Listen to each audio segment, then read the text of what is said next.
Ever wondered why they are called the Gunners? Let me take you down memory lane before the trophies, before the glory, before North London burned red. There was smoke. There was steel. There was a factory.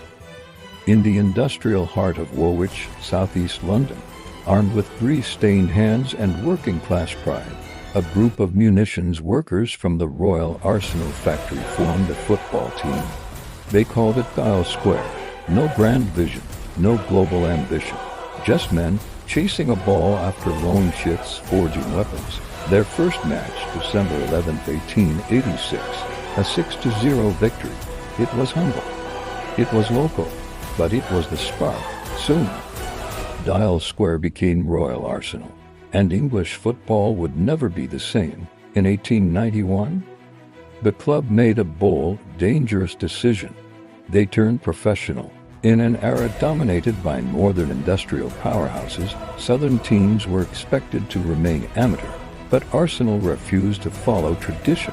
By 1893, renamed Woolwich Arsenal, they made history.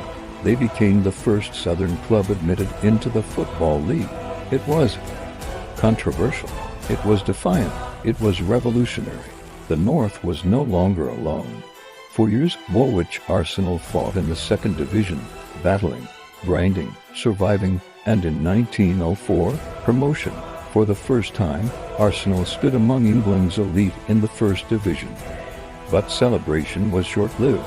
Woolwich was remote, far from central London, hard to reach. Attendance numbers were low. The club bled money. Relegation followed in 1913. Bankruptcy ruled. Arsenal, once ambitious, now faced extinction. The dream born in a factory was dying. Enter Henry Norris, a businessman, a politician, a risk-taker. In 1910, Norris rescued the struggling club. He paid off debts, stabilized finances, but he had a radical idea. Woolwich was the problem.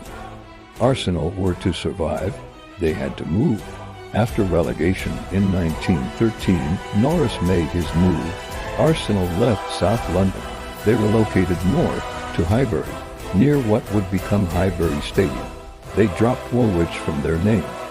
From that moment forward, they were simply Arsenal. The decision enraged neighbours, especially Tottenham Hotspur FC. North London had been invaded. A rivalry was born.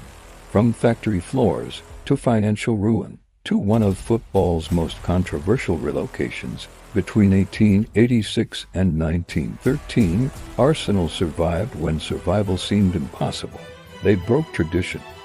They challenged geography. They defied collapse. This wasn't glory. This was grit. And without these brutal early years, there would be no empire, no invincibles, no Arsenal as we know it. From steel and smoke, a football dynasty was forged, and this was only the beginning.